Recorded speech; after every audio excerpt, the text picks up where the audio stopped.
The overwhelming challenges brought about by the pandemic COVID-19 shook the very foundation of education.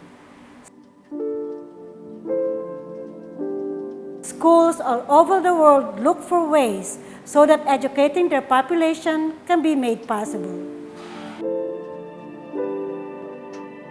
Our Department of Education worked relentlessly to ensure accessible and continuous education for every aspiring Filipino.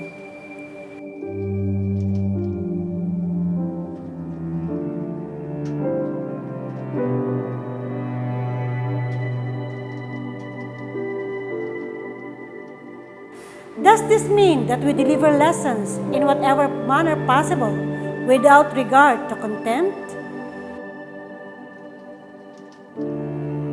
Do we just print modules and distribute them without following up what the learners have learned?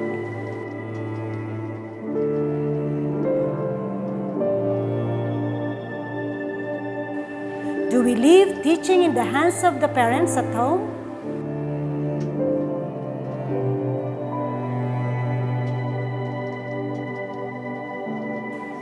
In short, should we sacrifice the quality of education in these most trying of times?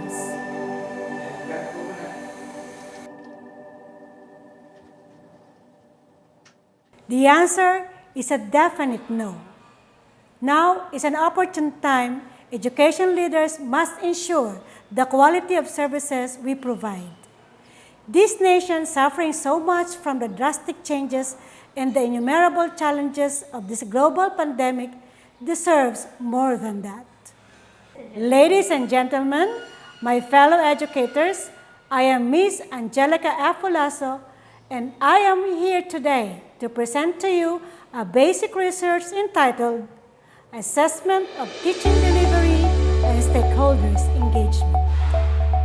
There are two gray areas that needed to be checked if the school is truly offering quality education: school governance and curriculum implementation. School governance or operations refers to effectively planning, organizing, and managing the human, physical, and financial resources of the school and identifies the areas of need. On the other hand, curriculum implementation refers to how teachers deliver instruction and assessment through the use of specified resources provided in a curriculum.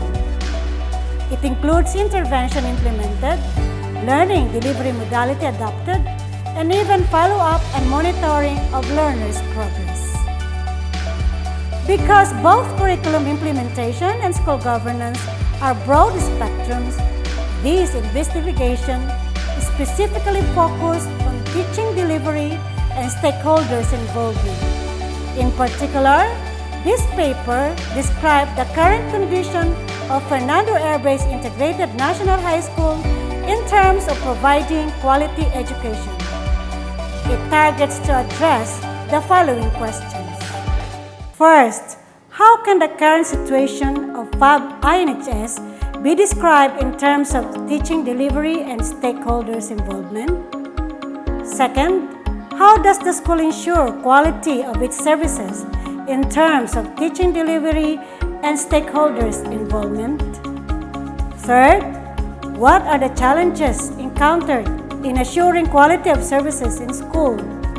And last, what intervention project can be suggested to address the gap found in the study? This assessment of quality service covered only the school's performance in the noted areas during the school year 2020-2021 during our maiden voyage in this new normal. A descriptive research design was utilized and triangulation, or the use of records analysis, focus group discussion, and survey questionnaire was employed to gather pertinent data. And now, let me guide you through the results and findings of this investigation. In describing the current situation of FAB INHS in terms of teaching delivery, the respondents strongly agree that the characteristics of good quality teaching delivery are being practiced in school. The composite mean was pegged at 3.94, while the description of the current situation of FAB INHS in relation to stakeholders' involvement garnered a composite mean of 3.82 and a verbal interpretation of strongly agree. The manner by which the school ensures quality of teaching delivery was assessed at a composite mean of 3.82 and a verbal interpretation of highly evident.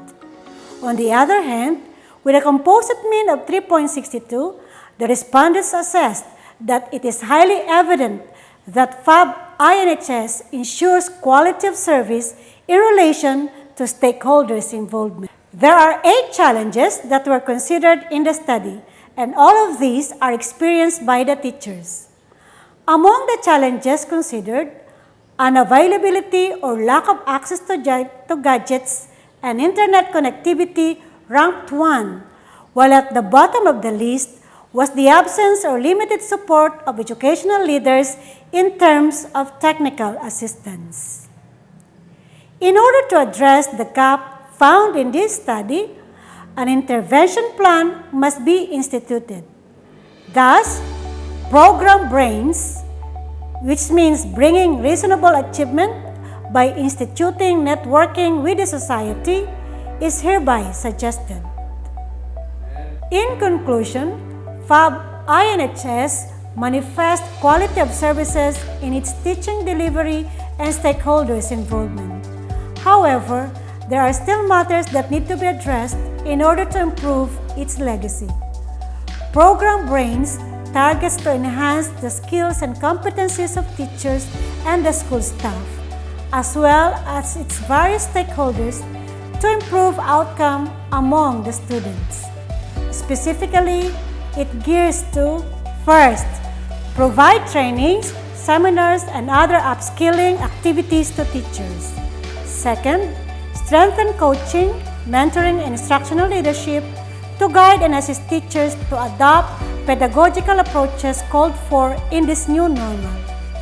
Third, orient and empower stakeholders in order for them to participate better in school matters, particularly curriculum implementation.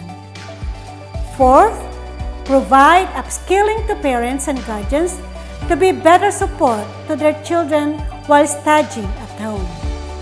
Fifth, create an online educative community that is easily accessible to all concerned.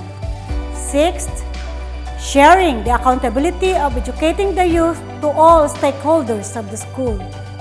Seventh, promote oneness among teachers, school staff, and stakeholders in order to act as one in the new normal in education. Quality is striving for excellence, and why it has become so important is the fact that if we will not be able to maintain quality, then we will no longer be able to survive in this current highly competitive world. Once again, this is Ms. Angelica F. Olaso, ensuring quality of services at Fernando Herbes Integrated National High School.